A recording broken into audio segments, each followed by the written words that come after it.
ചില പേഷ്യൻസ് പറയാറുണ്ട്, ഡോക്ടറെ എത്ര മെഡിസിൻ കഴിച്ചിട്ടും പെയിന് മാറാറില്ല. അതുപോലെ തന്നെ ചില പേഷ്യൻസ് പറഞ്ഞാൽ ഡോക്ടറെ തടി കുറയണില്ലെന്ന് പറയും. അപ്പോൾ ഇതിൻ്റെ ഏറ്റവും പ്രധാനപ്പെട്ട കാരണം ക്രോണിക് ഇൻഫ്ലമേറ്ററി കണ്ടീഷനാണ്. അതായത് ഇപ്പോൾ നമുക്ക് ഈ അടുത്ത കാലത്തായിട്ട് അറിയാൻ പറ്റും, ഇപ്പോൾ വിദ്യാബാലൻ തടി കുറച്ചതോടുകൂടിയിട്ട് സോഷ്യൽ മീഡിയയിൽ വളരെ ട്രെൻഡായ ഒരു കാര്യമാണ് ആൻറ്റി ഇൻഫ്ലമേറ്ററി ഡയറ്റ് എന്നുള്ളത്. കാരണം വിദ്യാബാലൻ തന്നെ ഒരു ഇൻ്റർവ്യൂവിൽ പറഞ്ഞിരുന്നു, ഒരുപാട് ഡയറ്റും കാര്യങ്ങളും ചെയ്തു നോക്കി, അതുപോലെ എക്സസൈസ് ചെയ്ത് നോക്കി, എന്നിട്ടൊന്നും ഒരുപാട് വർക്ക് ചെയ്തിട്ട് പോലും വെയിറ്റ് കുറയാത്തൊരവസ്ഥ.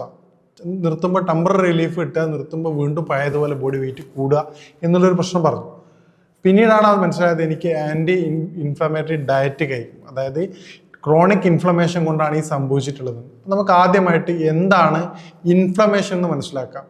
ഇൻഫ്ലമേഷൻ മനസ്സിലാക്കിയാൽ മാത്രമേ നമുക്ക് എന്ത് ചെയ്യാൻ പറ്റുള്ളൂ, എന്തുകൊണ്ടാണ് നമ്മുടെ ബോഡിയിൽ ചേഞ്ചസ് വരുന്നത് മനസ്സിലാവുന്നത്. നമുക്ക് എല്ലാവർക്കും അറിയുന്ന വേർഡാണ് എന്ത്, ആൻറ്റി എന്നുള്ളത്. ഉദാഹരണത്തിന് പറയുന്നത് antibiotic, anti venom, anti nation. അപ്പോൾ അത് പറഞ്ഞാൽ ഉദാഹരണത്തിന് ആൻറ്റി നേഷൻ എന്ന് രാജ്യദ്രോഹമായിട്ടുള്ള, അല്ലെങ്കിൽ ആൻറ്റി വെനം എന്ന് പറഞ്ഞു കഴിഞ്ഞാൽ പാമ്പ് കടിച്ചാലുള്ള വിഷത്തിനെതിരെയുള്ള. അതുപോലെ നോർമൽ ആയിക്കൊണ്ട് ശരീരത്തിനെതിരെ ശരീരം പ്രവർത്തിക്കുന്ന ഒരു മെക്കാനിസമാണ് ആൻറ്റി ഇൻഫ്ലമേഷൻ എന്നുള്ളത്. ഇൻഫ്ലമേഷനെതിരെ ശരീരത്തിൻ്റെ പ്രവർത്തനത്തെയാണ് നമ്മൾ എന്ത് പറയുന്നത്, ആൻറ്റി ഇൻഫ്ലമേഷൻ എന്ന് പറയുന്നത്. അപ്പം നമ്മൾ തുടർച്ചയായി ആദ്യം ഇൻഫ്ലമേഷൻ എന്താണെന്നുള്ള കാര്യം നമുക്ക് പ്രത്യേകം നോക്കാം. ഇൻഫ്ലമേഷൻ എന്ന് പറഞ്ഞു കഴിഞ്ഞാൽ ക്ലാസിക്കൽ സയൻസ് ഓഫ് ഇൻഫ്ലമേഷൻ. ഇൻഫ്ലമേഷൻ്റെ ഏറ്റവും പ്രധാനപ്പെട്ട ഘടകങ്ങൾ 5 അടയാളങ്ങളാണുള്ളത്. ആദ്യത്തെ നമ്മൾ റെഡ്നെസ് ആണ് പറയുക. ഉദാഹരണത്തിന് നമ്മുടെ കൈ എന്തെങ്കിലും ഒരു ഭാഗം കൊണ്ട് തട്ടിപ്പോയി അല്ലെങ്കിൽ പൊള്ളലേൽക്കുകയോ ചെയ്യുമ്പോൾ നമുക്കറിയാൻ പറ്റും, ആദ്യം ആ ഭാഗത്ത് റെഡ് കളർ വരും. പിന്നീട് എന്താണ് സംഭവിക്കുക, അവിടെ ചെറുതായിട്ട് സ്വെല്ലിങ് വരും. പിന്നീട് അവിടെ എല്ലാ ഭാഗങ്ങളും ബ്ലഡ് സർക്കുലേഷൻ കൂടും. പിന്നീട് പെയിൻ സ്റ്റാർട്ട് ചെയ്യും. 5ാമത്തെ ഒരു ഫങ്ഷനാണ് ഇൻഫ്ലമേഷൻ്റെ വരുന്നത്, ഫങ്ഷൻലെസ്. അതായത് ആ ഭാഗങ്ങളിൽ നമുക്ക് ഫങ്ഷൻസ് ചെയ്യാൻ പറ്റാത്ത അവസ്ഥയായിട്ട് വരും. ചിലത് ടെമ്പററി ആയിട്ടാവും, ചിലത് പെർമനൻ്റ് ആയിട്ടാവും. ഈ 5ാമത്തെ കാര്യമായിട്ട് പറഞ്ഞാൽ ഫങ്ഷൻ ചെയ്യാൻ പറ്റാത്ത അവസ്ഥ. ഈ അവസ്ഥയാണ് ഇൻഫ്ലമേഷൻ്റെ അടിസ്ഥാന കാരണം. തുടർച്ചയായി കൊണ്ട് ബോഡിയിൽ ഉണ്ടാകുന്ന ക്രോണിക് ഇൻഫ്ലമേഷൻ കൊണ്ട് നോർമൽ സെൽ മെക്കാനിസം ചെയ്യാൻ പറ്റാതെ, അല്ലെ ശരീരത്തിന് നോർമലായിട്ടുള്ള പ്രവർത്തനങ്ങൾ നടത്താൻ പറ്റാതെ തികച്ചും അബ്നോർമലായിട്ട് ബോഡി മാറുകയാണ്. ആദ്യം നമുക്ക് എന്ത് ചെയ്യാം, എന്താണ് നോർമൽ മെക്കാനിസം നോക്കാം. ശരീരത്തിൻ്റെ എല്ലാവിധ പ്രവർത്തനങ്ങളും ഇമ്പോർട്ടൻ്റ് ആയിട്ടുള്ള പ്രവർത്തനങ്ങൾ നിയന്ത്രിക്കുന്നത് നമ്മുടെ ബ്രെയിനിലെ പാർട്ടായ ഹൈപ്പോതലാമസ് ആണ്. അപ്പോൾ ശരീരത്തിൻ്റെ ജനറൽ പോലെ, അതായത് നമ്മുടെ പട്ടാളത്തിലുള്ള ജനറൽ കമാൻഡർ പോലെ ശരീരത്തിൻ്റെ പ്രധാനപ്പെട്ട കമാൻഡറാണ് ഹൈപ്പോതലാമസ്. നമ്മുടെ ബ്രെയിനിൻ്റെ തലച്ചോറിൻ്റെ ഒരു ഭാഗമായിട്ടുള്ള ഹൈപ്പോതലാമസ്. നമ്മുടെ പട്ടാളം നമ്മുടെ സംരക്ഷിക്കാനുള്ള, രാജ്യത്തെ സംരക്ഷിക്കാനുള്ള ഒരു ടീമാണ്. എന്തെങ്കിലും ഈ തലാമസ് ജനറൽ കമാൻഡറിന് എന്തെങ്കിലും ഒരു മെസ്സേജ് റോങ് ആയിട്ട് പോയി കഴിഞ്ഞാൽ അവരുടെ പ്രവർത്തനം എന്ത് ചെയ്യും, അവർക്ക് തന്നെ വിനിയായിട്ട് മാറും. അതുപോലെ ശരീരത്തിൽ ഹൈപ്പോതലാമസിന് പ്രോപ്പറായിട്ടല്ല വർക്ക് ചെയ്യുന്നതെങ്കിൽ അത് സ്വന്തം ബോഡിയെ എഗെയിൻസ്റ്റ് ആയിട്ട് പ്രവർത്തിക്കും. ഇതാണ് നമ്മുടെ ഓട്ടോ ഇമ്മ്യൂൺ ഡിസീസിന് കാരണം. ഇതിൻ്റെ അടിസ്ഥാനപരമായിട്ടുള്ള പ്രശ്നം എന്തുകൊണ്ടാണെന്ന് പറഞ്ഞാൽ ക്രോണിക് ആയിട്ടുള്ള ഇൻഫ്ലമേഷനാണ്. ഹൈപ്പോതലാമസിൻ്റെ ഏറ്റവും പ്രധാനപ്പെട്ട ഫങ്ഷൻസ് എന്ന് പറഞ്ഞു കഴിഞ്ഞാൽ വിശപ്പും ദാഹവും നിയന്ത്രിക്കുക എന്നുള്ളതാണ്. അതുപോലെ ഏറ്റവും പ്രധാനപ്പെട്ടാണ് ഉറക്കം എഴുന്നേൽക്കുന്ന അവസ്ഥ, ബോഡി കണ്ടീഷൻസ്, ഒരുപാട് ഹോർമോണൽ ആക്ടിവിറ്റീസ്. ഏറ്റവും പ്രധാനപ്പെട്ട വൈറ്റലായിട്ടുള്ള ഒരുപാട് ആക്ടിവിറ്റീസ് നിയന്ത്രിക്കുന്നതാണ് ഹൈപ്പോതലാമസ്. ഹൈപ്പോതലാമസ് നമ്മുടെ ഈ പറയുന്ന ശരീരത്തിന് എപ്പോഴാണ് ഭക്ഷണം ആവശ്യമുള്ളതെന്നും എനർജി ആവശ്യമുള്ളതെന്നും മനസ്സിലാക്കുന്നത് ലെപ്റ്റിൻ എന്ന് പറയുന്ന ഫാറ്റ് ഹോർമോണിൻ്റെ സഹായത്തോടു കൂടിയാണ്. നോർമലി നമ്മൾ ഭക്ഷണം കഴിച്ചുകൊണ്ടിരിക്കുമ്പോൾ യാതൊരു നോർമലായിട്ടുള്ള ഒരു ബോഡി ആണെങ്കിൽ എന്ത് സംഭവിക്കും, ഒരു ലെവൽ കഴിഞ്ഞ് കഴിഞ്ഞാൽ സെല്ലിൽ നിന്ന് ലെപ്റ്റിൻ എന്ന് പറയുന്ന സാധനം പ്രൊഡ്യൂസ് ചെയ്യും. അത് ബ്ലഡിലൂടെ ഡയറക്റ്റ് ഹൈപ്പോതലാമസിലെത്തിയും. ഹൈപ്പോതലാമസ് പറയാം, ഓക്കെ ഇപ്പോൾ ശരീരത്തിന് ആവശ്യമായ ഭക്ഷണം മതിയായിട്ടുണ്ടെന്നുള്ള രൂപം വരികയും പിന്നീട് മെസ്സേജ് കൊടുക്കും. അതോടെ ഫുഡ് കഴിക്കാനുള്ള ടെൻഡൻസി നമുക്ക് വയറ് നിറഞ്ഞ് ഫുഡ് കഴിക്കൽ നമ്മൾ സ്റ്റോപ്പ് ചെയ്യും. ബോഡി സെക്കൻഡ് പാർട്ടായിട്ടുള്ള ഫുഡിൻ്റെ ഡൈജസ്റ്റീവിൻ്റെ സെക്കൻഡ് പാർട്ടായിട്ടുള്ള മെറ്റബോളിസത്തിലേക്ക് കടക്കും. പക്ഷേ ഈ നോർമൽ ആയിട്ടുള്ളതിന് പകരമായിക്കൊണ്ട് അബ്നോർമൽ ആക്ടിവിറ്റീസ് എവിടെ മുതലാണ് സംഭവിക്കുന്നത് എന്ന് പറഞ്ഞാൽ ഈ പറഞ്ഞ ലെപ്റ്റിൻ്റെ ആക്ടിവിറ്റീസ് അബ്നോർമലാവും. അതിന് ഏറ്റവും പ്രധാനപ്പെട്ട 2 കാരണങ്ങളാണുള്ളത്. ഒന്നാമതിന് ഏറ്റവും കൂടുതലായിട്ട് നമ്മൾ കഴിക്കുന്ന ബാഡ് കൊളസ്ട്രോൾ ഉണ്ട്. ഉദാഹരണത്തിന് അമിതമായിട്ടുള്ള കൊളസ്ട്രോൾ കാരണം ഈ സെല്ലിൽ നിന്ന് ലെപ്റ്റിൻ എന്ന് പറയുന്ന സാധനം ബ്ലഡിലേക്ക് എത്താതെ വരും. അപ്പോൾ തലച്ചോറിനൊന്നും സംഭവിക്കില്ല, പ്രോപ്പറായിട്ടുള്ള മെസ്സേജ് കിട്ടാത്തൊരവസ്ഥ വരും. ഹൈപ്പോതലാമസിലേക്ക് ഈ വിവരം മൊബൈലിലെ നെറ്റ്വർക്ക് കട്ടാവുന്നതുമാതിരി ഈ ബോഡിക്ക് ഭക്ഷണം ആവശ്യമുള്ളത് മതിയായിട്ടുണ്ടെന്നുള്ള നിർദ്ദേശം ഹൈപ്പോതലാമസിന് ലഭിക്കാതെ വരും. ഇതിന് രണ്ടാമത്തെ ഒരു കാരണമാണ് ഇൻഫ്ലമേറ്ററി കെമിക്കൽസ്. ഇൻഫ്ലമേറ്ററി ചേഞ്ചസ് കൊണ്ട് ബോഡിയിൽ ഉണ്ടാവുന്ന കെമിക്കൽസ് എന്ത് ചെയ്യും, ഈ ലെഫ്റ്റിൻ്റെ പാസേജിനെ ബ്ലോക്ക് ചെയ്യും. നമ്മുടെ നാട്ടിൽ ബ്ലോക്ക് ഉണ്ടാവുന്ന സമയത്ത് ആംബുലൻസ് പോലും പോകാൻ പറ്റാത്ത അവസ്ഥ ഉണ്ടാവില്ല. സൈഡിലുള്ള തട്ടുകളെയും ഇല്ല റോഡ് സൈഡിൽ ഉണ്ടാവുന്ന കണ്ടീഷൻ കാരണം പ്രോപ്പർ അല്ലാത്തൊരവസ്ഥ. ഈ രണ്ട് കാരണങ്ങൾ കൊണ്ടാണ് ലെപ്റ്റിൻ്റെ മെസ്സേജ് ഹൈപ്പോതലാമസിന് എത്താതെ പോകുന്നത്. ഇത് എത്താതിരിക്കുമ്പോൾ എന്താണ് സംഭവിക്കുക, ബോഡിക്ക് അറിയണില്ല ആവശ്യമുള്ള കലോറി അല്ല ആവശ്യമുള്ള ഫുഡ് എൻ്റെ എത്തിയിട്ടുണ്ടെന്നുള്ള മെസ്സേജ് എത്തൂല. അപ്പോൾ ബോഡി എന്ത് ചെയ്യും, വീണ്ടും വീണ്ടും വിശക്കുന്നുണ്ടെന്നും അല്ലെങ്കിൽ വീണ്ടും വീണ്ടും നമുക്ക് ഭക്ഷണം കഴിക്കാനുള്ള ടെൻഡൻസി പിടിക്കും. ഇതിൻ്റെ ആഫ്റ്റർ എഫക്റ്റ് ആയിട്ട് എന്താ സംഭവിക്കുക, ബോഡി ഓവർ വെയിറ്റ് വരും, പിന്നീട് വീണ്ടും വീണ്ടും ഫാറ്റ് ഡിപ്പോസിറ്റും വരും. ഫാറ്റ് ഡിപ്പോസിറ്റിൻ്റെ മാരകമായിട്ടുള്ള എഫക്റ്റുകളും അത് എന്തൊക്കെയാണ് ചേഞ്ചസ് ഉണ്ടെന്ന് വിശദമായിട്ട് പ്രതിപാദിക്കേണ്ടതുണ്ട്.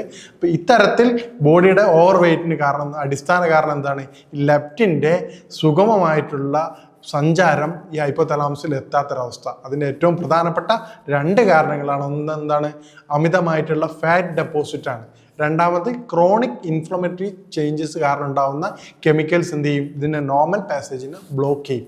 ഇനി എന്താണ് ലെപ്റ്റിൻ്റെ അമിതമായിട്ടുണ്ടാകുന്ന കാരണങ്ങൾ നമുക്ക് പരിശോധിക്കാം. ഏറ്റവും പ്രധാനപ്പെട്ട 3 കാരണങ്ങളാണ്. അതിൽ ആദ്യത്തേത് ഉറക്കത്തിൻ്റെ പ്രശ്നമാണ്. വൈകി ഉറങ്ങുന്ന അവസ്ഥ. നമ്മുടെ രാത്രി കാലങ്ങളിൽ ഉറക്കം വളരെ വൈകുന്നത് കൊണ്ട് എന്താണ് സംഭവിക്കുന്നത്, നോർമൽ ബയോളജിക്കൽ ക്ലോക്ക് അനുസരിച്ച് നമ്മുടെ ബോഡി റെസ്റ്റ് എടുക്കേണ്ട സമയമാണ് രാത്രികാലം. ഈ സമയത്ത് നമ്മൾ അമിതമായിട്ട് പ്രവർത്തിക്കുമ്പോൾ ബോഡിക്ക് തന്നെ കൺഫ്യൂഷൻ വരികയാണ്, എന്താണ് സംഭവിക്കുന്നത് അറിയില്ല. അപ്പോൾ ബോഡി എന്ത് ചെയ്യും, നോർമലി എമർജൻസി ഹോർമോണായിട്ട് കോർട്ടിസോളും അഡ്രിനാലും പ്രൊഡ്യൂസ് ചെയ്യും. ഇതിൻ്റെ ആഫ്റ്റർ എഫക്റ്റ് ആയിട്ട്, കാരണം ബോഡി പറയുകയാണ് ഇവിടെ എന്തോയാണ് അൺഎക്സ്പെക്റ്റഡ് ആയിട്ടുള്ള സംഭവിക്കുകയാണ്, അൺയൂഷ്വൽ ആയിട്ടുള്ളത്. കാരണം ഉറങ്ങുന്നതിന് പകരമായിട്ട് എമർജൻസി സിറ്റുവേഷനാണ്, പുള്ളി ഉണർന്നിരിക്കുകയാണെന്ന് പറയും. അപ്പോൾ നാട്ടിലൊരു ക്രമസമാധാന പ്രശ്നം ഉണ്ടാകുമ്പോൾ പട്ടാളവും പോലീസൊക്കെ ഇടപെടുന്ന മാതിരി ബോഡി ഫുൾ അലേർട്ട് ആവുകയാണ്. കാരണം എന്താണ്, നേരത്തെ പറഞ്ഞ എമർജൻസി ഹോർമോൺ ആയിട്ടുള്ള കോർട്ടിസോൺ, സ്ട്രെസ് ഹോർമോണായ കോർട്ടിസോണും അതുപോലെ അഡ്രിനാലും പ്രവർത്തിക്കുന്നതോടുകൂടി എന്ത് ചെയ്യും, ഒരു എമർജൻസി സിറ്റുവേഷൻ ബോഡിയുടെ ഉള്ളിൽ ക്രിയേറ്റ് ചെയ്യപ്പെടുകയാണ്. ഇതിലൂടെ എന്താ സംഭവിക്കുന്നത്, ബോഡി ഉടനെ ലിവറിന് ഇൻഫർമേഷൻ കൊടുക്കുകയാണ്, എന്ത്, നിങ്ങൾ അമിതമായിട്ടുള്ള ഗ്ലൂക്കോസ് പ്രൊഡ്യൂസ് ചെയ്യണം, കാരണം എനർജി അത്യാവശ്യമാണ്, കാരണം ഇവിടുന്ന് ഒരു പ്രശ്നം വരുന്നുണ്ടെന്നുള്ള രൂപത്തിൽ. അപ്പോൾ ലിവർ എന്ത് ചെയ്യും, സ്വാഭാവികമായിട്ടും ഹൈ ആയിട്ട് ഇൻസുലിൻ്റെ പ്രൊഡക്ഷൻ നടത്തും, ഷുഗർ ഗ്ലൂക്കോസ് ഓവറായിട്ട് പ്രൊഡ്യൂസ് ചെയ്യും.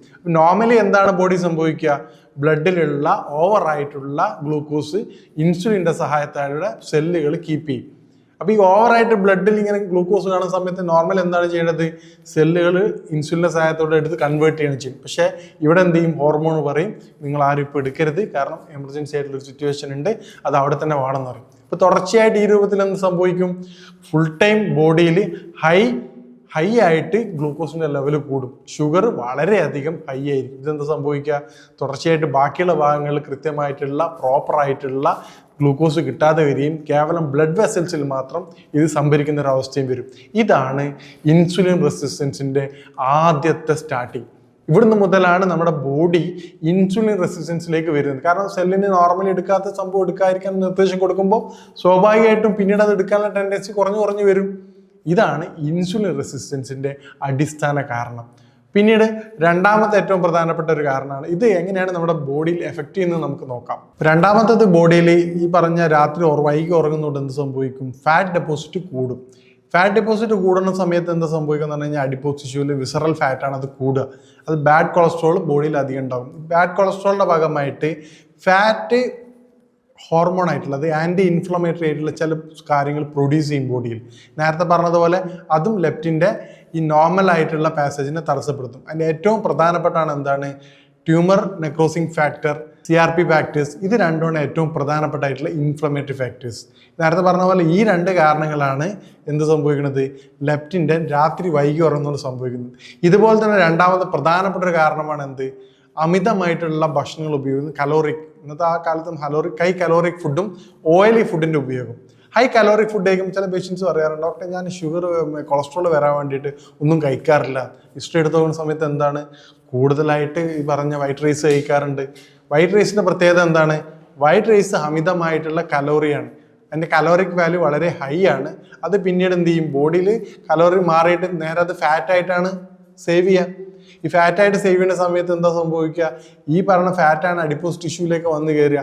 ഈ വിസറൽ ഫാറ്റ് ആയിട്ട് മാറുമ്പോൾ നേരത്തെ പറഞ്ഞതുപോലെ ക്രോണിക് ആയിട്ടുള്ള ഇൻഫ്ലമേറ്ററി ഈ പറഞ്ഞ മോളിക്യൂൾസ് കെമിക്കൽസ് പ്രൊഡ്യൂസ് ചെയ്യും. ഇത് ഈ പറഞ്ഞ ലെപ്റ്റിൻ്റെ നോർമൽ പാസേജിനെ തടസ്സപ്പെടുത്തും. ഇതുകൊണ്ടാണ് ലെപ്റ്റിൻ കാരണം അമിതവണ്ണം വീണ്ടും വീണ്ടും വർദ്ധിക്കുന്നത്. നേരത്തെ പറഞ്ഞ പേഷ്യൻ്റെ കഥ അവർ പറയാൻ ഡോക്ടറെ ഫുഡ് കഴിച്ചിട്ടില്ലെങ്കിൽ പോലും നീർക്കെട്ട് കൊണ്ട് വീണ്ടും വീണ്ടും വരികയാണ്. ഇന്റേണൽ ആയിട്ടുള്ള ഇൻഫ്ലമേഷനാണ് അതിൻ്റെ ഏറ്റവും പ്രധാനപ്പെട്ട കാരണം. ഇനി മൂന്നാമത്തെ പ്രധാനപ്പെട്ട കാരണമാണ് ആദ്യത്തെ നമ്മൾ പറഞ്ഞു, ആദ്യത്തെ ഉറക്കത്തിൻ്റെ വ്യത്യാസവും പറഞ്ഞു. അത് കൃത്യമായിട്ട് നമ്മൾ ശ്രദ്ധിക്കാതിരുന്ന ഏറ്റവും പ്രധാനപ്പെട്ട കാരണമാണ്. രണ്ടാമത്തത് അമിതമായിട്ടുള്ള ഭക്ഷണം, ഹൈ കലോറി, അതുപോലെ ജങ്ക് ഫുഡ്, ഓയിലി ഫുഡിൻ്റെ കാര്യം. മൂന്നാമത്തെ പ്രധാനപ്പെട്ട കാരണമാണ് ലെസ് ഫിസിക്കൽ ആക്ടിവിറ്റീസ്. നമ്മുടെ ശരീരത്തിൽ കൃത്യമായ രൂപത്തിലുള്ള വ്യായാമം ഇല്ലാത്തൊരവസ്ഥ ശരീരത്തിൽ ആൻറ്റി ഇൻഫ്ലമേറ്ററി മോളിക്യൂൾസിനെ പ്രതിരോധിക്കാനുള്ള നോർമൽ ആയിട്ടുള്ള മെക്കാനിസത്തിനെ തടസ്സപ്പെടുത്തുന്നു. ഇതോടെ എന്താ സംഭവിക്കുക? ബോഡിക്ക് സാധാരണഗതിയിൽ എന്തെങ്കിലും ഒരു ഇൻഫ്ലമേഷൻ ഉണ്ടാകുമ്പോൾ ബോഡിക്ക് ഒരു വാർണിംഗ് സൈൻ കിട്ടും, ഇന്ന സ്ഥലത്ത് പ്രശ്നമുണ്ടെന്ന് മനസ്സിലാവും. അപ്പോൾ ആ സ്ഥലത്ത് നമുക്ക് പറയാം അവിടെ പ്രശ്നമുണ്ട്. അപ്പോൾ ബോഡി തന്നെ നോർമൽ മെക്കാനിസം പോയിട്ട് അവിടെയുള്ള പ്രയാസങ്ങളും ബുദ്ധിമുട്ടുകളും ക്ലിയർ ചെയ്യും. പക്ഷേ തുടർച്ചയായിട്ട് സഡൻഡറി ലൈഫിലുള്ള ആൾക്കാർക്ക് എന്താണ്, ഈ കൃത്യമായിട്ടുള്ള പ്രതിരോധിക്കാനുള്ള മെസ്സേജ് സംവിധാനം മോളിക്യൂൾസ് കൃത്യമായിട്ട് പ്രവർത്തിക്കില്ല. ഇതിൻ്റെ കാരണമായിട്ട് എന്ത് സംഭവിക്കും? ശരീരത്തിൽ ഇൻഫ്ലമേഷൻ പല ഭാഗങ്ങളിലായിട്ട് വ്യത്യസ്ത സമയങ്ങളും വ്യത്യസ്ത സ്ഥലങ്ങളും ബോഡി, ഉദാഹരണത്തിന് ജോയിൻറ്റുകളിലും ബോഡിയിൽ തന്നെ മറ്റു പല ഭാഗങ്ങളിലും ചെറിയ ചെറിയ ഇൻഫ്ലമേഷൻ സ്റ്റാർട്ട് ചെയ്യും. ഇതാണ് സഡൻഡറി ലൈഫ് സ്റ്റൈലാണ് ഇതിൻ്റെ മൂന്നാമത്തെ പ്രധാനപ്പെട്ട കാരണം. ഇനി ഇതെങ്ങനെയാണ് നമ്മുടെ ബാക്കിയുള്ള സിസ്റ്റങ്ങളിലേക്ക്, ക്രോണിക് ആയിട്ടുള്ള ഇൻഫ്ലമേഷൻ എങ്ങനെയാണ് നമ്മുടെ സിസ്റ്റങ്ങളെ ബാധിക്കാൻ നമുക്ക് നോക്കാം. ഏറ്റവും പ്രധാനമായിട്ട് ഈ പറഞ്ഞ ക്രോണിക് ഇൻഫ്ലമേഷൻ ബാധിക്കുന്ന ഏറ്റവും പ്രധാനപ്പെട്ട ഭാഗം നമ്മുടെ ഡൈജസ്റ്റീവ് സിസ്റ്റമാണ്. കാരണം എന്താണ്, ഈ തുടർച്ചയായിട്ടുള്ള ഇൻഫ്ലമേഷൻ കാരണം നോർമൽ pH അവിടെ തകരാറാവുകയാണ്. ശരീരത്തിലെ കുടലിന് നോർമൽ pH തകരാറാകുന്നതുകൊണ്ട് എന്ത് സംഭവിക്കും? നമുക്കെല്ലാവർക്കും അറിയാം, നമ്മൾ കഴിക്കുന്ന ഭക്ഷണ സാധനങ്ങൾ ദഹിക്കുന്നതിന് വേണ്ടിയിട്ട് നല്ല ബാക്ടീരിയയുടെ പങ്ക് വളരെ വലുതാണ്. കാരണം അതിൻ്റെ ഒരു ആവാസ വ്യവസ്ഥിതി ഉണ്ട്. കാരണം നോർമൽ ബാക്ടീരിയ ജീവിക്കേണ്ട ഒരു pH ഉണ്ട്. pH എന്ന് പറഞ്ഞു കഴിഞ്ഞാൽ അത് നമുക്കെല്ലാവർക്കും അറിയാം, ആസിഡിൻ്റെ ഒരു ബേസിൻ നമ്മൾ അറിയുന്ന ഒരു ബേസിക് ലെവലാണ്. അത് കൂടുകയും കുറയുമ്പോൾ എന്ത് ചെയ്യും? അത് കൃത്യമായിട്ട് നല്ല ബാക്ടീരിയക്ക് സർവ് ചെയ്യാൻ പറ്റാത്തൊരു സിറ്റുവേഷനായിട്ട് മാറും. നല്ല ബാക്ടീരിയക്ക് ജീവിക്കാൻ പറ്റാത്ത എല്ലാവരുടെ നോർമൽ ആവാസ വ്യവസ്ഥയ്ക്കെതിരായിട്ട് മാറും. ഇതെന്ത് ചെയ്യും? ചീത്ത ബാക്ടീരിയകളുടെ അവസ്ഥയ്ക്ക് വളരെയധികം പ്രൊമോട്ട് ചെയ്യും ഗ്രോത്തിന്. ഇതോടുകൂടി ബോഡിയിലുള്ള ഈ പറഞ്ഞ കുടലിൻ്റെ നോർമൽ ആരോഗ്യം ഇല്ലാതാവും. പിന്നീട് സംഭവിക്കുക എന്താണ്? Inner lining. നമുക്ക് എല്ലാവർക്കും അറിയാം, കുടലിനുള്ളിൽ ഇന്നർ ലൈനിങ് ഉണ്ട്, മ്യൂക്കോസൽ ലെയറിങ് ഉണ്ട്. കാരണം ഈ പറഞ്ഞ ആസിഡ് റിയാക്ഷൻ നോർമൽ സെല്ലിനെ ഡൈജസ്റ്റ് ചെയ്യാതിരിക്കാൻ വേണ്ടിയിട്ട് ബോഡി തന്നെ നിർമ്മിച്ച ഒരു ഔട്ടർ ലെയർ ഉണ്ട്. ഈ കൃത്യമല്ലാത്ത രൂപത്തിലൊക്കെ തുടർച്ചയായിട്ടുള്ള ഇൻഫ്ലമേഷൻ കാരണം എന്ത് ചെയ്യും? അതിൻ്റെ പല ഭാഗങ്ങളിലായിട്ട് ചില പ്രശ്നങ്ങൾ ക്രിയേറ്റ് ചെയ്യും.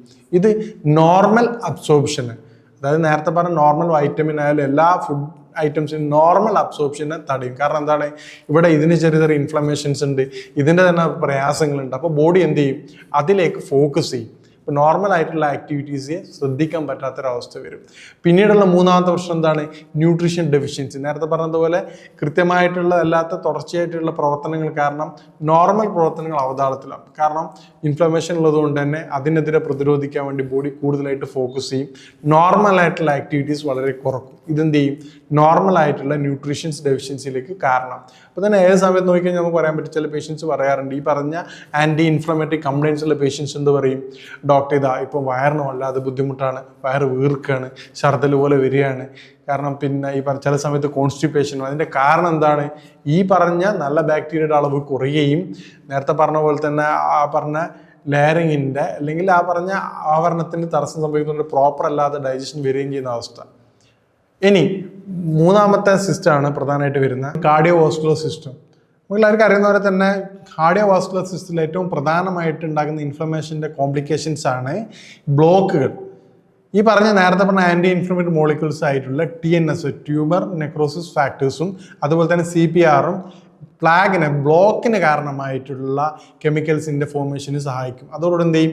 നോർമൽ ആയിട്ടുള്ള സർക്കുലേഷന് പകരം ആർട്ടറീസിൽ സർക്കുലേഷൻ കുറയുകയും അത് കാർഡിയോവാസ്കുലർ സിസ്റ്റത്തിന് പ്രോബ്ലംസ്, ഉദാഹരണത്തിന് ഹാർട്ട് അറ്റാക്ക് ഉണ്ടാക്കുകയും സ്ട്രോക്കിനും കാരണമാകും. പിന്നീട് ഉണ്ടാകുന്ന പ്രധാനപ്പെട്ട മൂന്നാമത്തെ സിസ്റ്റമാണ് മസ്കുലർ സിസ്റ്റം. നമുക്ക് ആ പേഷ്യൻ്റ് നേരത്തെ പറഞ്ഞതുപോലെ കോമൺ ആയിക്കൊണ്ട് എല്ലാ ജോയിൻസിലും പെയിൻസ് സ്റ്റാർട്ട് ചെയ്യും. കാരണം എന്താണ്? അവിടെ ഈ പറഞ്ഞ മസിൽസിന് ഇൻഫ്ലമേഷൻസ് ഉണ്ടാക്കും, ജോയിൻസിൽ അവിടെ ഇൻഫ്ലമേഷൻ ക്രിയേറ്റ് ചെയ്യും. ഇപ്പോൾ നോർമൽ ആക്ടിവിറ്റീസ് അവിടെ തടസ്സപ്പെടുത്തും. നാലാമത്തെ പ്രധാനപ്പെട്ട മേഖലയാണ് ഇമ്മ്യൂൺ സിസ്റ്റം. ഇമ്മ്യൂൺ സിസ്റ്റത്തിന് തുടർച്ചയായിക്കൊണ്ട് നേരത്തെ പറഞ്ഞതുപോലെ വാണിംഗ് ആയിട്ട് ബോഡി കൊടുത്തുകൊണ്ടിരിക്കുകയാണ് എല്ലാ ഭാഗങ്ങളിലും. പറയുന്ന പോലെ പുലി എന്ന് പറഞ്ഞൊരു അവസ്ഥ ഉണ്ടല്ലോ. കാരണം യഥാർത്ഥത്തിൽ പുലി വരുന്ന സമയത്ത് ആരും ശ്രദ്ധിക്കാത്തൊരവസ്ഥ. അതുപോലെ ക്രോണിക് ഇൻഫ്ലമേഷനുള്ള സമയത്ത് എന്താണ്, ബോഡിയിൽ പല ഭാഗങ്ങളിൽ ചെറിയ ചെറിയ പ്രശ്നങ്ങൾ നടക്കുമ്പോൾ ബോഡി തന്നെ തിരിഞ്ഞു നോക്കാത്തൊരവസ്ഥ വരും. ഇതെന്ത് ചെയ്യും, അല്ലെങ്കിൽ തെറ്റിദ്ധരിക്കുന്ന ഒരവസ്ഥ വരും. ഇത് ആൻറ്റി ഇൻഫ്ലമേറ്ററി റിയാക്ഷൻ കോമൺ ആയിട്ട് എന്തിനു കാരണം, ഓട്ടോ ഇമ്മ്യൂൺ ഡിസീസിന് കാരണം. ഉദാഹരണത്തിന് റുമറ്റോയ്ഡ് ആർത്തൈറ്റിസ്, അലോപേഷ്യ ഏറിയേറ്റ, അതുപോലെ ഓട്ടോ ഇമ്മ്യൂൺ ഡിസീസിൻ്റെ പ്രധാനപ്പെട്ട കാരണം എന്താണ്, ക്രോണിക് ഇൻഫ്ലമേഷൻ കണ്ടീഷൻസ് ആണ്. ഇനി ക്രോണിക് ഇൻഫ്ലമേഷൻ്റെ സൈൻസ് ആൻഡ് സിംറ്റംസ് എന്തൊക്കെയാണ് ലക്ഷണങ്ങൾ നോക്കാം. ക്രോണിക് ഇൻഫ്ലമേഷൻ ഉള്ള സമയത്ത് ബോഡി നമുക്ക് കാണിച്ചു തരുന്ന ലക്ഷണങ്ങൾ എന്താണെന്ന് നമുക്ക് പരിശോധിക്കാം. ഏറ്റവും പ്രധാനമായിട്ടുള്ള ജനറൽ വീക്ക്നെസ് ആണ്. കാരണം എന്താണ്, ബോഡിയുടെ ഇന്റേണലായിട്ട് തന്നെ ഒരു വിധം എനർജികൾ ഈ പറഞ്ഞ ഇൻഫ്ലമേഷനെതിരെ പ്രവർത്തിക്കാൻ വേണ്ടി എടുക്കുകയാണ്. അപ്പോൾ സ്വാഭാവികമായിട്ട് നമ്മുടെ ഫോണിൽ ബാറ്ററി ലോ ആവുന്ന സമയത്ത് എന്താണ്, ബാക്കിയുള്ള ആക്ടിവിറ്റീസ് കാര്യങ്ങളൊക്കെ സ്ലോ ആയിരിക്കും. നമുക്ക് നെറ്റ് യൂസ് ചെയ്യാൻ പറ്റില്ല, അല്ലെങ്കിൽ യൂട്യൂബ് കാണാൻ പറ്റില്ല. എന്ത് ബാറ്ററി ലോ, ക്യാമറ പോലും ഈവൻ വർക്ക് ആവില്ല. കാരണം എന്താണ്, കാരണം ബാറ്ററി ഇല്ലാത്തൊരവസ്ഥയാണ്. ഇതുപോലെ നമ്മുടെ ബാറ്ററിയുടെ അല്ലെ എനർജിയുടെ പകുതിയിലധികം അല്ലെ ഒരു 70% ബോഡി എന്ത് ചെയ്യാണ്, ഈ ഇൻഫ്ലമേഷനെതിരെ പ്രവർത്തിക്കാൻ വേണ്ടി ശ്രദ്ധിക്കണം. അപ്പോൾ നോർമലി നമുക്ക് എന്ത് സംഭവിക്കും, കടുത്ത ക്ഷീണം അനുഭവപ്പെടും, ഏത് സമയത്ത് ഒരു ഉന്മേഷക്കുറവ് അനുഭവപ്പെടും. അതുപോലെ തന്നെയാണ് ഏറ്റവും പ്രധാനപ്പെട്ട വേറൊരു ലക്ഷണമാണ് ഇപ്പം മൂഡ് സിക്നസ്, മൂഡ് ചേഞ്ചസ്.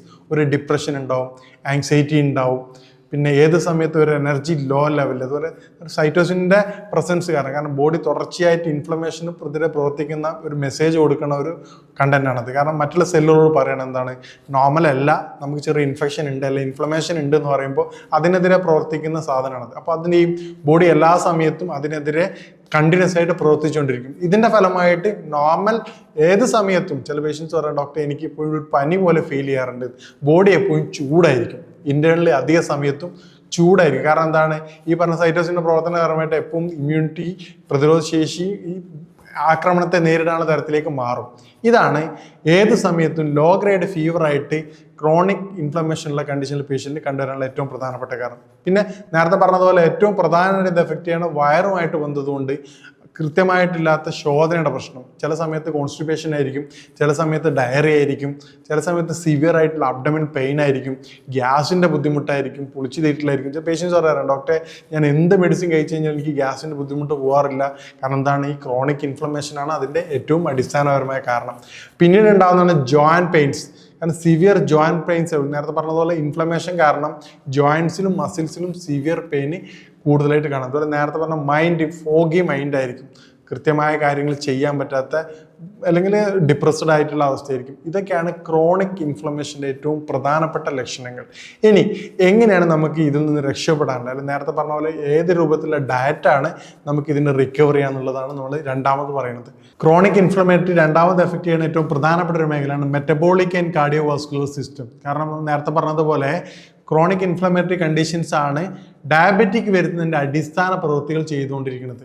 നേരത്തെ പറഞ്ഞാൽ ഡയബറ്റിക്കിൻ്റെ ഏറ്റവും പ്രധാനപ്പെട്ട കാരണം ഇൻസുലിൻ റെസിസ്റ്റൻറ്റ്. നമ്മൾ എല്ലാവരും ഇപ്പോൾ പല രൂപത്തിൽ കേട്ടിട്ടുണ്ടാവും, ഇൻസുലിൻ റെസിസ്റ്റൻ്റ് ആണ് പ്രമേഹത്തിൻ്റെ കാരണം എന്നുള്ളത്. അപ്പോൾ നേരത്തെ പറഞ്ഞാൽ വിശദമായിട്ട് വിശദീകരിച്ച് ആൻറ്റി ഇൻഫ്ലമേറ്ററി കണ്ടീഷൻസ് ആണ് ഏറ്റവും കൂടുതലായിട്ട് പ്രമേഹത്തിന് കാരണം. അതെന്ത് ചെയ്യും, മെറ്റബോളിക് ഡിസോർഡറായിട്ട് പ്രമേഹത്തിന് ഏറ്റവും പ്രധാനപ്പെട്ട കാരണമാണ്. അതുപോലെ പിന്നെ ഹൈപ്പർ ടെൻഷന് കാരണമാണ്. പിന്നീടുള്ള ഏറ്റവും പ്രധാനപ്പെട്ട കാരണമാണ് ശരീരത്തിൻ്റെ വെയിറ്റ് കൂടുന്നൊരവസ്ഥ. നേരത്തെ പറഞ്ഞ പോലെ പേഷ്യൻസ് പറയും, ഡോക്ടറെ എന്താണ് എൻ്റെ വെയിറ്റ് കൂടിക്കൊണ്ടിരിക്കുകയാണ്, ഞാൻ എത്ര കൺട്രോൾ ചെയ്ത് കഴിഞ്ഞാലും വെയിറ്റ് കുറയണില്ല. അതിൻ്റെ കാരണം എന്താണ്, ഈ മെറ്റബോളിക് ആക്ടിവിറ്റീസ് ആൻറ്റി ഇൻഫ്ലമേറ്ററി കാരണം ബോഡിയിൽ വർദ്ധിച്ചു വരുന്നത്. അതുപോലെ തന്നെ സ്വെല്ലിങ്, പല ഭാഗങ്ങളുണ്ടാകുന്ന നീർക്കെട്ട്. ചില ആൾ പറയും, ഡോക്ടർ ഞാൻ രാവിലെ ഇട്ട ഡ്രസ്സ് വൈകുന്നേരത്തെ ടൈറ്റ് ആവുകയാണെങ്കിൽ സ്ഥിരത അല്ലാത്ത ചില സമയത്ത് ഭയങ്കര വീർത്ത് വരിക, ചിലപ്പോൾ അത് കുറയുക. കാരണം എന്താണ്, ഇൻഫ്ലമേഷൻ കുറയുന്നതിനനുസരിച്ച് അത് ചേഞ്ചസ് വരികയാണ് ചെയ്യുന്നത്. ഇനി ഇതെങ്ങനെ പ്രിവെൻറ്റ് ചെയ്യുക എന്നുള്ളത്, ആൻറ്റി ഇൻഫ്ലമേറ്ററിനെ നമുക്ക് എങ്ങനെ പ്രതിരോധിക്കുക എന്നുള്ളതാണ് ഇനി അടുത്ത കൃത്യമായിട്ട് പറയുന്നത്. ഏറ്റവും പ്രധാനമായി നമ്മൾ കഴിക്കേണ്ടത് ഈ ആൻറ്റി ഇൻഫ്ലമേറ്ററി കാരണമായിട്ടുള്ള ആൻറ്റി ഇൻഫ്ലമേറ്ററിക്ക് എഗെയിൻസ്റ്റ് ആയിട്ടുള്ള, നേരത്തെ പറഞ്ഞ ഇൻഫ്ലമേഷന് എഗെയിൻസ്റ്റ് ആയിട്ടുള്ള ആൻറ്റി ഓക്സിഡൻറ്റ് റിച്ച് ആയിട്ടുള്ള ഫുഡ് കഴിക്കുക എന്നുള്ളതാണ് ഏറ്റവും പ്രധാനം. നമുക്ക് എല്ലാവർക്കും അറിയുന്നത് പോലെ ആൻറ്റി ഇൻഫ്ലമേറ്ററി ഏറ്റവും കോമൺ ആയിട്ട് നമ്മൾ എന്ത് ചെയ്യണം, വെജിറ്റബിൾസിലായാലും ഫ്രൂട്ട്സിലായാലും ഡയറ്റ് ഒന്ന് ചേഞ്ച് ചെയ്താൽ തന്നെ, ഭക്ഷണ രീതിയിൽ ചെറിയ രൂപത്തിൽ മാറ്റിയാൽ തന്നെ നമുക്ക് എന്ത് ചെയ്യാം, വളരെ എളുപ്പത്തിൽ തന്നെ ഇതിനെ പ്രതിരോധിക്കാൻ പറ്റും. അതേതാണെന്ന് നമുക്ക് വ്യക്തമായിട്ട് നോക്കാം. നേരത്തെ പറഞ്ഞതുപോലെ ആൻറ്റി ഇൻഫ്ലമേറ്ററി സഹായിക്കുന്ന റിച്ച് ആൻറ്റി ഓക്സിഡൻറ്റ് കണ്ടന്റ് ആയിട്ടുള്ള ഫുഡുകൾ ഉപയോഗിക്കുന്നതാണ് ഏറ്റവും നല്ല പ്രതിവിധി. കാരണം നമ്മൾ ടെമ്പററി ആയിട്ടുള്ള സപ്ലിമെൻറ്റ് കഴിക്കുന്നതുകൊണ്ട് ടെമ്പററി ആയിട്ടുള്ള ഫലങ്ങൾ മാത്രമേ നമുക്ക് ലഭിക്കുകയുള്ളൂ. നമുക്ക് നോർമലായിട്ട് എന്താണെന്ന് പരിശോധിക്കുക. നമ്മൾ കഴിക്കുന്ന ധാന്യങ്ങളിൽ ഏറ്റവും ഇമ്പോർട്ടൻ്റ് ആയിട്ട് നമ്മൾ മലയാളികൾ കൂടുതലായിട്ട് കഴിക്കുന്ന നോർമലായിട്ടുള്ള പോളിഷ് റൈസിന് പകരം, നോർമലായിട്ട് കണ്ടുവരുന്ന വൈറ്റ് റൈസിന് പകരമായിട്ട് ബ്രൗൺ റൈസ് ഉപയോഗിക്കുക. കാരണം ബ്രൗൺ റൈസ് ഇൻസുലിൻ അതിൻ്റെ ബ്രൗൺ കോട്ടിംഗ് ഉള്ളതുകൊണ്ട് വളരെ സാവധാനം മാത്രമേ ബ്ലഡിൽ ഗ്ലൂക്കോസിൻ്റെ അളവ് കയറുകയുള്ളൂ. അത് വളരെ ഹെൽത്തിയാണ്, അതുപോലെ തന്നെ റിച്ച് ഇൻ ആൻറ്റി ഓക്സിഡൻ്റ് ആണ്. രണ്ടാമതൊരു സാധനം നമ്മൾ പറഞ്ഞ വീറ്റ്, വോൾ വീറ്റ്, അതുപോലെ തന്നെ ബാർലി, ഗോതമ്പ്, പിന്നെ ഈ ഇപ്പോഴത്തെ കാണുന്ന മില്ലറ്റുകൾ ഉണ്ടല്ലോ, അത് വളരെ എഫക്റ്റീവാണ്. നമ്മൾ ആ ഭക്ഷണത്തിൽ ചെറിയൊരു ക്രമീകരണങ്ങൾ എത്തിക്കഴിഞ്ഞാൽ, അല്ലെങ്കിൽ നേരത്തെ പറഞ്ഞ പോലെ വൈറ്റ് റൈസിന് പകരമായിക്കൊണ്ട് ഈ പറഞ്ഞ ധാന്യങ്ങൾ ഉൾപ്പെടുത്തുകയാണെങ്കിൽ, അപ്പോൾ ഉദാഹരണത്തിന് രാവിലെ മുത്താറിയുടെ പുട്ട് കഴിക്കാം, ചെറുപയർ മുത്താറി മിക്സ് ആയിട്ടുള്ള ദോശ കഴിക്കാം. വൈറ്റ് റൈസ് പരമാവധി ഈ പറയുന്ന ലക്ഷണങ്ങളുള്ള ആൾക്കാർ പൂർണ്ണമായിട്ടും ഒഴിവാക്കേണ്ടതാണ്. രണ്ടാമത് നമ്മൾ വെജിറ്റബിൾസിലേക്ക് വരികയാണെങ്കിൽ, വെജിറ്റബിൾസിൽ ലീഫി വെജിറ്റബിൾസ് അല്ലെങ്കിൽ കളർഫുൾ വെജിറ്റബിൾസ് ആണ് പൊതുവെ റിച്ച് ഇൻ ആൻറ്റി ഓക്സിഡൻറ്റ് ഫുഡായിട്ട് നമ്മൾ പറയാറുള്ളത്. ഉദാഹരണത്തിന് ക്യാപ്സിക്കം പറ്റും, അതുപോലെ കോളിഫ്ലവർ, പിന്നെ സ്വീറ്റ് പൊട്ടാറ്റോ, നമ്മൾ സ്നാക്സ് ആയിട്ട് ഉപയോഗിക്കാൻ പറ്റുന്നതാണ് സ്വീറ്റ് പൊട്ടാറ്റോ, അതുപോലെ തന്നെ തക്കാളി. പിന്നെ ഇതാണ് വളരെ റിച്ച് ഇൻ ആൻറ്റി ഓക്സിഡൻറ്റ്. നമ്മൾ നെറ്റിൽ തന്നെ നോക്കിക്കഴിഞ്ഞാൽ ഒരുപാട് ആൻറ്റി ഓക്സിഡൻറ്റ് വെജിറ്റബിൾസ് ആയിട്ട് നമുക്ക് കാണാൻ പറ്റും. സീഡ്സിൽ ഏറ്റവും പ്രധാനമായിട്ടുള്ളത് പംകിൻ സീഡ്സും അതുപോലെ ഫ്ലാക്സ് സീഡ്സ്, പിന്നെ ചിയ സീഡ്സ്. എല്ലാവർക്കും അറിയാം ചിയ സീഡ്സും. സീഡ്സ് നമ്മൾ ഏത് തന്നെ ഉപയോഗിക്കുകയാണെങ്കിൽ അത് റിച്ച് ഇൻ ആൻറ്റി ഓക്സിഡൻസ് ആണ്.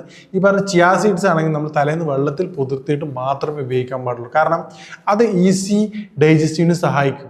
അല്ലാത്ത സാരത്തിൽ നമ്മൾ ഡയറക്റ്റ് യൂസ് ചെയ്യുന്ന സമയത്ത് അത് അബ്ഡമിൽ ഡിസ്കംഫേർട്ട് ഉണ്ടാക്കും, ദഹിക്കാനുള്ള അതിൻ്റെ എല്ലാ ആൻറ്റി ഓക്സിഡൻസുകളും നമുക്ക് ലഭിക്കാത്തൊരവസ്ഥ വരും. അപ്പോൾ നേരത്തെ പറഞ്ഞ പോലെ സീഡ്സ് നിർബന്ധമായിട്ടും തലേന്ന് വെള്ളത്തിലിട്ട് വെച്ചതിന് ശേഷം മാത്രം ഉപയോഗിക്കാൻ ശ്രമിക്കുക. അറ്റ്ലീസ്റ്റ് 1 hour എങ്കിലും വെള്ളത്തിൽ കുത്തതിന് ശേഷം മാത്രം ഉപയോഗിക്കുക.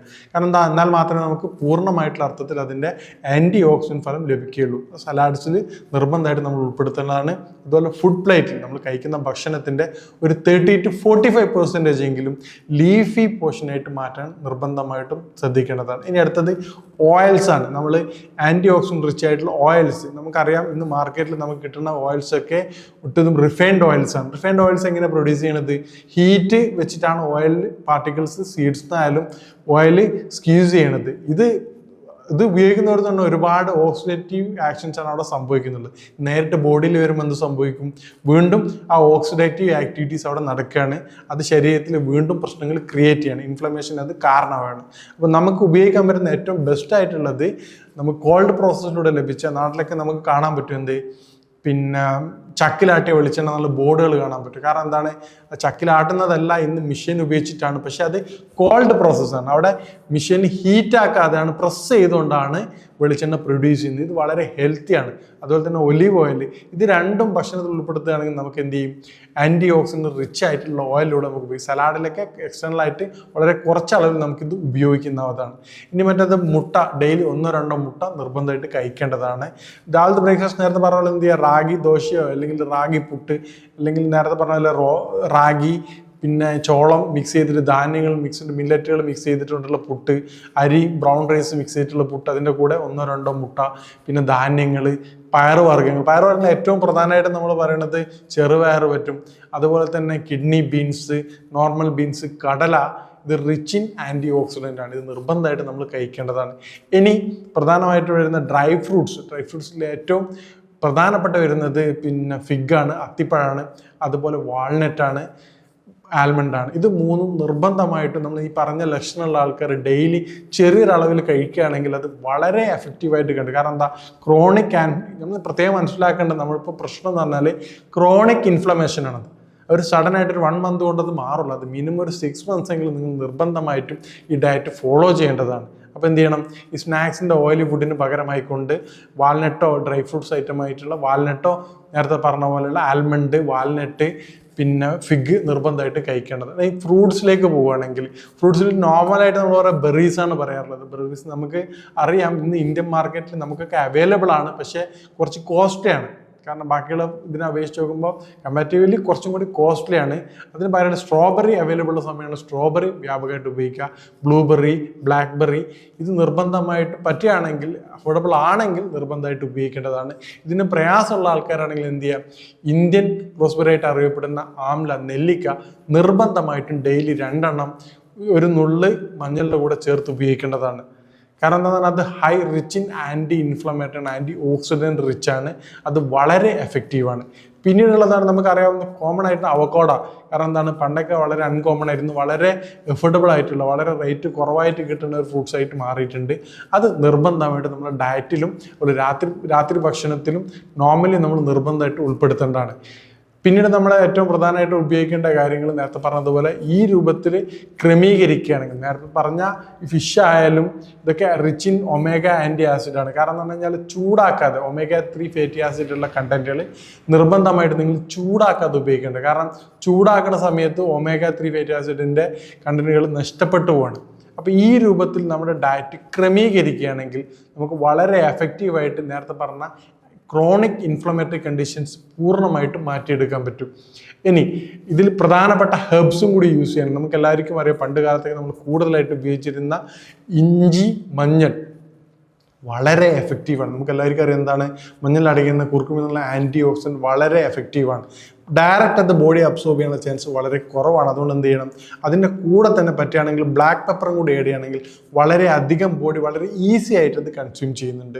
അതുപോലെ തന്നെയാണ് നമ്മുടെ എല്ലാ ഭക്ഷണത്തിലും ഇഞ്ചി ചേർക്കുകയാണെങ്കിൽ അത് വളരെ എഫക്റ്റീവാണ്. നേരത്തെ പറഞ്ഞ ആൻറ്റി ഓക്സിഡൻ്റ് ആയിട്ടുള്ള റിച്ച് ഇൻ ആൻറ്റി ഓക്സിഡൻ്റ് ആണ്. അതുപോലെ തന്നെ ഗാർലിക്, വെളുത്തുള്ളി നമ്മുടെ ഭക്ഷണത്തിൽ കൂടുതലായിട്ട് ഉൾപ്പെടുത്തേണ്ടതാണ്. പറ്റുകയാണെങ്കിൽ മിൻറ്റ് ടീ കുടിക്കാം, അതുപോലെ ഗ്രീൻ ടീ കുടിക്കാം. ഇതൊക്കെ റിച്ച് ഇൻ ആൻറ്റി ഓക്സിഡൻ്റ് ആണ്. നിർബന്ധമായിട്ടും ഈ പറഞ്ഞ കാര്യം നമ്മൾ ഭക്ഷണം ക്രമീകരിക്കുകയാണെങ്കിൽ നിങ്ങൾക്ക് തന്നെ അതിൻ്റെ ഡിഫറൻസ് വിത്തിൻ 1 മന്ത് കൊണ്ട് അത് ഫീൽ ചെയ്യും. കാരണം എന്താണ്, നേരത്തെ പറഞ്ഞ ഒരുപാട് ക്രോണിക് ആക്ടിവിറ്റീസ് കാരണം ഒരുപാട് പ്രശ്നങ്ങൾ ബോഡിയിൽ ഉണ്ടായിട്ടുണ്ടാവും. അതൊക്കെ റിക്കവർ ചെയ്തിട്ട് ഒരു നോർമൽ ലെവൽ എത്തണമെങ്കിൽ തന്നെ മിനിമം 1 മന്ത് അത്യാവശ്യമാണ്. നമ്മൾ ബാക്കിയുള്ള കാര്യങ്ങളൊക്കെ ടെമ്പററി എഫക്റ്റ് ആയിട്ട് കഴിക്കുമ്പോൾ എന്ത് ചെയ്യും, പ്രത്യേകിച്ച് ആ ഒരു ടൈമിൽ മാത്രമേ എഫക്റ്റ് കിട്ടുകയുള്ളൂ. പിന്നീട് എന്ത് ചെയ്യും, വീണ്ടും അത് പഴയപടിയായിട്ട് പോകും. നമുക്ക് തന്നെ അറിയാൻ പറ്റും, ഫോഗി മൈൻഡ് ആയിരിക്കും, ഒന്നും ചെയ്യാൻ പറ്റാത്ത അവസ്ഥ, അല്ലെങ്കിൽ ഇത് കൃത്യമായിട്ട് ധാരണ കിട്ടാത്തൊരവസ്ഥ, ചില സമയത്ത് ഉണ്ടാവുന്ന മൂഡ് വളരെ സ്ലോ ആണ് അവസ്ഥ, സാഡ്നെസ് ആയിരിക്കും, ചിലപ്പോൾ എന്ത് ചെയ്യും, ഡിപ്രസ്ഡ് ആയിരിക്കും. ആ ഒരു ഇതിൻ്റെയൊക്കെ കാരണം എന്താണ്, ഈ ക്രോണിക് ഇൻഫ്ലമേറ്ററി കണ്ടീഷനാണ്. ഇനി എന്തൊക്കെയാണ് ഇതിൻ്റെ കോംപ്ലിക്കേഷൻസ് നോക്കാം.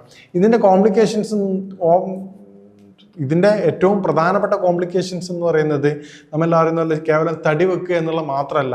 നേരത്തെ പറഞ്ഞതുപോലെ ഏറ്റവും ഫസ്റ്റ് ഇതിൻ്റെ കോംപ്ലിക്കേഷൻസ് ഇവരെ ഡയബറ്റിക്കാണ്. ഡയബറ്റിക് വരാത്തൊരു പേഷ്യൻസ് ആണ് നിങ്ങളെങ്കിൽ, ഡയബറ്റിക് വരാത്തൊരു വ്യക്തിയാണ് നിങ്ങളെങ്കിൽ, നിങ്ങൾ ഈ ആൻറ്റി ഇൻഫ്ലമേറ്ററി കോസിന് കാരണമായിട്ട് വൈകി ഉറങ്ങുന്നതും അനാവശ്യമായിട്ടുള്ള കലോറിക്ക്, അല്ലെങ്കിൽ ഇന്നത്തെ നമുക്കറിയാവും, എല്ലാവർക്കും അറിയുന്നത് പോലെ ഈ റിച്ച് ആയിട്ടുള്ള ഫംഗ്ഷന് പോകുമ്പോൾ എന്ത് ചെയ്യാണ്, ഇപ്പോൾ യൂത്ത് ആയാലും വളരെ പ്രായമുള്ള ആൾക്കാരാണെങ്കിൽ പോലും കേക്ക്, ഭക്ഷണം എല്ലാം കഴിച്ച് കലോറി കാൽക്കുലേറ്റ് ചെയ്യണമെങ്കിൽ ഒരു 5000 കലോറിയെങ്കിലും അവിടെ യൂസ് ചെയ്യും. ഇത്രയും റിച്ച് ആയിട്ടുള്ള കാരണം എന്താണ്, ഭക്ഷണം കഴിച്ചതിന് ശേഷം കേക്കുകൾ ഉണ്ടാവും, പിന്നീട് വീണ്ടും സ്വീറ്റ്സുകൾ ഉണ്ടാവും. ഇത് കഴിച്ച് കലോറി കാൽക്കുലേറ്റ് ചെയ്യുകയാണെങ്കിൽ ഒരു തരത്തിൽ ഒരു 5 ദിവസം പോലും യൂസ് ചെയ്യുമ്പോൾ 5000 കലോറി ഒരു മനുഷ്യൻ യൂസ് ചെയ്യണില്ല. കാരണം എന്താ, അത്രയും സൗകര്യങ്ങൾ നമുക്കുണ്ട്, വണ്ടികളുണ്ട്, യാത്രകളൊക്കെ ചുരുങ്ങി. അപ്പോൾ നോർമലി 1 to 2000 കലോറി വേണ്ടെടുത്ത് നമ്മൾ ഒരൊറ്റ ടൈമിൽ തന്നെ ഇത്രയും റിച്ച് കലോറി ബോഡിയിലേക്ക് കയറ്റുകയാണ്. ഇത് നേരത്തെ പറഞ്ഞ പോലെ നേരെ ഫാറ്റ് ഡെപ്പോസിറ്റ് ആയിട്ട് മാറുകയും അത് വീണ്ടും കെമിക്കൽ റിയാക്ഷൻസ് ആയിട്ട് മാറുകയും പിന്നീട് നേരത്തെ പറഞ്ഞ ഇൻസുലിൻ റെസിസ്റ്റൻസിന് ഏറ്റവും പ്രധാനമായിട്ട് കാരണമായിട്ട് മാറും. ഇതാണ് നമ്മൾ പ്രത്യേകം ശ്രദ്ധിക്കേണ്ട കാര്യം. നേരത്തെ കോംപ്ലിക്കേഷൻ പറഞ്ഞത് കേവലം തടിവെക്കുക മാത്രമല്ല, ഡയബറ്റിക്കിന് പ്രധാനപ്പെട്ട കാരണം. രണ്ടാമത്തെ കാരണം എന്താണ്, ഹാർട്ട് അറ്റാക്കിന് കാരണം. നമുക്കറിയാൻ പറ്റും, കോമൺ ആയിക്കൊണ്ടിരിക്കുകയാണ് അറ്റാക്കും കാർഡിയോവാസ്കുലർ ഡിസീസും. മൂന്നാമത്തത് ഹോർമോണൽ ചേഞ്ചസിന് വളരെയധികം ചേഞ്ചസ്. നാലാമത്തത് ഓട്ടോ ഇമ്മ്യൂൺ ഡിസീസിന് കാരണം. ഇനി ആ ക്രോണിക് ആൻറ്റി ഇൻഫ്ലമേറ്ററി കണ്ടീഷൻ നമുക്ക് എങ്ങനെ പരിശോധിക്കാം എന്നുള്ളതാണ്. നോർമലി നമുക്ക് ESR എടുക്കുമ്പോൾ അത് കാണാൻ പറ്റും, അതുപോലെ CRP എടുക്കുമ്പോൾ ടെസ്റ്റ് ചെയ്യുമ്പോൾ കാണാൻ പറ്റും. അതുപോലെ തന്നെ ബാക്കിയുള്ള ഈ പറഞ്ഞ USG എടുക്കുന്ന സമയത്ത് അബ്നോർമാലിറ്റീസും കാര്യങ്ങളും ബോഡിയിൽ കാണാൻ പറ്റും. പിന്നീട് ഏറ്റവും സിമ്പിൾ ആയിക്കൊണ്ട് നമുക്ക് തന്നെ മനസ്സിലാവും, നമ്മുടെ ബോഡിയുടെ വെയിറ്റ് കൂടുന്നതായിക്കൊണ്ട് കാണും. ഉദാഹരണത്തിന് ആൾക്കാരൊക്കെ പറയാം, വളരെ തടിയാണല്ലോ വിഷയം, നമുക്ക് ഒരു കാര്യം ചെയ്യാൻ പറ്റാത്തൊരവസ്ഥ. ബോഡി വളരെ തടിച്ചതാണെങ്കിൽ, ഒബേഴ്സ് ആണെങ്കിൽ പോലും നമുക്കൊരു കാര്യം ഒരു 5 സ്റ്റെപ്പ് പോലും നടക്കാൻ പറ്റാത്ത അവസ്ഥ. ചില പേഷ്യൻസ് വന്ന് പറയാം, ഡോക്ടറെ ഈ കാണുന്ന അവസ്ഥയിലെ ഡോക്ടറെ ഒരു കാര്യം ചെയ്യാൻ പറ്റാത്ത അവസ്ഥ. ഇതാണ് ഏറ്റവും പ്രധാനപ്പെട്ട ലക്ഷണം. ഇനി ഇതെങ്ങനെ നമുക്ക് പ്രിവെൻറ്റ് ചെയ്യാന്നുള്ളത് നോക്കാം. നേരത്തെ പറഞ്ഞതുപോലെ ഏറ്റവും മികച്ച മാർഗം എന്ന് പറഞ്ഞു കഴിഞ്ഞാൽ എക്സസൈസാണ്, ഫിസിക്കൽ ആക്ടിവിറ്റീസ് ചെയ്യുക എന്നുള്ളതാണ്. ഒരു വീഡിയോയിൽ ആ വിദ്യാഭ്യാസം കൃത്യമായിട്ട് പറഞ്ഞിരുന്നു. ഞാൻ നോർമലായിട്ട് അബ്നോർമലായിട്ടൊന്നും ചെയ്തിട്ടുണ്ടായിരുന്നില്ല. കാരണം എന്താണ്, അവരൊക്കെ കൃത്യമായിട്ട് റുട്ടീൻ്റെ ഭാഗമായിട്ട് 1 to 2 hours ഫിസിക്കൽ വർക്ക് വളരെ കമ്പൽസറി ആയിട്ട് ചെയ്യുന്നതാണ്. അപ്പോൾ ചില ആൾക്കാർ ഫിസിക്കൽ വർക്ക് ചെയ്യേണ്ട ആവശ്യമില്ല, നിങ്ങൾ ഈ കാര്യങ്ങൾ മാത്രം ശ്രദ്ധിച്ചാൽ മതി. അത് പൂർണ്ണമായിട്ട് തെറ്റാണ്. നിർബന്ധമായിട്ട് നിങ്ങൾ ഫിസിക്കൽ ആക്ടിവിറ്റീസ് ചെയ്യേണ്ടതാണ്. കാരണം എന്താണെന്ന് പറഞ്ഞാൽ നേരത്തെ പറഞ്ഞതുപോലെ ആൻറ്റി ഇൻഫ്ലമേറ്ററി മോളിക്യൂൾസിനെ പ്രിവെൻറ്റ് ചെയ്യണത് നമ്മൾ കൂടുതലായിട്ട് ഫിസിക്കൽ വർക്ക് ചെയ്യുമ്പോൾ നോർമലായിട്ട് ബോഡി മെക്കാനിസം വർക്ക് ചെയ്യുന്നുണ്ട്, നോർമലായിട്ട് ഇൻഫ്ലമേറ്ററി ആക്ഷൻസ് നടക്കുന്നുണ്ട്. അപ്പോൾ എന്ത് ചെയ്യും, ചെറിയ ചെറിയ ബ്ലോക്കും കാര്യങ്ങളും അത് പ്രിവെൻറ്റ് ചെയ്യും. സഡൻഡറി ലൈഫ് സ്റ്റൈൽ, കൃത്യമായ വ്യായാമം ഇല്ലാത്തൊരവസ്ഥയിൽ എന്താ കാരണമാവുക, ആ കാര്യങ്ങൾ ശ്രദ്ധിക്കാതെ ബോഡിയിൽ പല പല ഭാഗങ്ങളായിട്ട് ഇൻഫ്ലമേഷൻ സ്റ്റാർട്ട് ചെയ്യും. അത് പിന്നീട് ക്രോണിക് ലെവലിലേക്ക് മാറുകയും ചെയ്യും. ഇനി ഇതിനുള്ള ഹോം റെമഡീസ് എന്താണെന്ന് നമുക്ക് നോക്കാം. ഏറ്റവും ബെസ്റ്റ് എന്താണെന്ന് പറഞ്ഞു കഴിഞ്ഞാൽ വെളുത്തുള്ളിയും ഇഞ്ചിയും ഡെയിലി ചതച്ചിട്ടുള്ള വെള്ളം കുടിക്കുക എന്നുള്ളതാണ്. അതോടൊപ്പം തന്നെ തേനിൽ ഒരു 1/2 ടീസ്പൂൺ തേനിൽ പിന്നെ 5 ഗ്രാം ചുക്കും അതോടൊപ്പം തന്നെ 5 ഗ്രാം ഇരട്ടി മധുരവും ഡെയിലി കഴിക്കുക. പിന്നീട് പറ്റുകയാണെങ്കിൽ ഡെയിലി പിന്നെ തേനിൽ തന്നെ അതോടൊപ്പം തന്നെ കരിഞ്ചീരകം കൂടി ചേർത്ത് കഴിക്കുകയാണെങ്കിൽ അത് റിച്ച് ഇൻ ആൻറ്റി ഓക്സിഡൻസ് ആണ്. നേരത്തെ പറഞ്ഞ പോലെ ഓക്സിഡേറ്റീവ് പ്രവർത്തനങ്ങളെ ഫ്രീ റാഡിക്കൽസ് കാരണമായി പ്രവർത്തിക്കുന്നതിൻ്റെ പ്രവർത്തനങ്ങൾ ബ്ലോക്ക് ചെയ്യുന്നതിന് സഹായിക്കുന്നതാണ് ആൻറ്റി ഓക്സിഡൻസ്. ഇത് റിച്ച് ഇൻ മേൽപ്പറഞ്ഞ 3 കാര്യങ്ങൾ ചെയ്യുകയാണെങ്കിൽ റിച്ച് ഇൻ ആൻറ്റി ഓക്സിഡൻ്റ് ആണ്. അതോടൊപ്പം തന്നെ നിങ്ങൾക്ക് ടീ ആയിട്ട് ഉപയോഗിക്കുകയാണെങ്കിൽ എന്ത് ചെയ്യാൻ പറ്റും, പിന്നെ ടർമറിക് വിത്ത് ബ്ലാക്ക് പെപ്പറിൻ്റെ ടീ ഉപയോഗിക്കാം. അതോടൊപ്പം തന്നെ ജ്യൂസായിട്ട് ഉപയോഗിക്കുകയാണെങ്കിൽ മിൻറ്റ് ലൈം വളരെ എഫക്റ്റീവാണ്. കാരണം എന്താണ്, മിൻറ്റിലും ലൈമിലും റിച്ച് ഇൻ ആൻറ്റി ഓക്സിഡൻ്റ് ആണ്. ഇത്തരത്തിൽ നിങ്ങൾ ശ്രദ്ധിക്കുകയാണെങ്കിൽ നിങ്ങൾക്കത് ക്രോണിക്, നേരത്തെ പറഞ്ഞ എപ്പോഴും ശ്രദ്ധിക്കേണ്ടതാണ്, ഈ പറഞ്ഞ ഇൻഫ്ലമേഷൻ സ്റ്റേജ് എന്നുള്ളത് ക്രോണിക് ഇൻഫ്ലമേഷനാണ്. അത് വ്യത്യസ്തമായ കാരണങ്ങൾ കൊണ്ടാണ്. അതിന് ഏറ്റവും പ്രധാനപ്പെട്ട കാരണങ്ങൾ നിങ്ങൾ പൂർണ്ണമായിട്ടും ഒഴിവാക്കേണ്ടതാണ്. എല്ലാം നിങ്ങൾ ഈ ചെയ്തുകൊണ്ട് യാതൊരു കാര്യമില്ല, അത് വീണ്ടും പ്രയാസങ്ങളും ബുദ്ധിമുട്ടും വീണ്ടും വരും. അപ്പോൾ കൃത്യസമയത്ത് ഉറങ്ങേണ്ടതാണ്. അതുപോലെ നമ്മൾ കഴിക്കുന്ന ഭക്ഷണത്തിൻ്റെ അവിടെ നമ്മൾ തന്നെ കൺട്രോൾ ചെയ്യേണ്ടതാണ്. മൂന്നാമത് എന്ത് ചെയ്യേണ്ടതാണ്, നമ്മുടെ ഫിസിക്കൽ ആക്ടിവിറ്റീസ് നിർബന്ധമായിട്ടും ഒരു ദിവസം ഒരു മണിക്കൂറെങ്കിലും അല്ലെങ്കിൽ ഹാഫ് ആൻ അവറെങ്കിലും നിർബന്ധമായിട്ടും ഫിസിക്കൽ ആക്ടിവിറ്റീസ് ഉണ്ടാവേണ്ടതാണ്.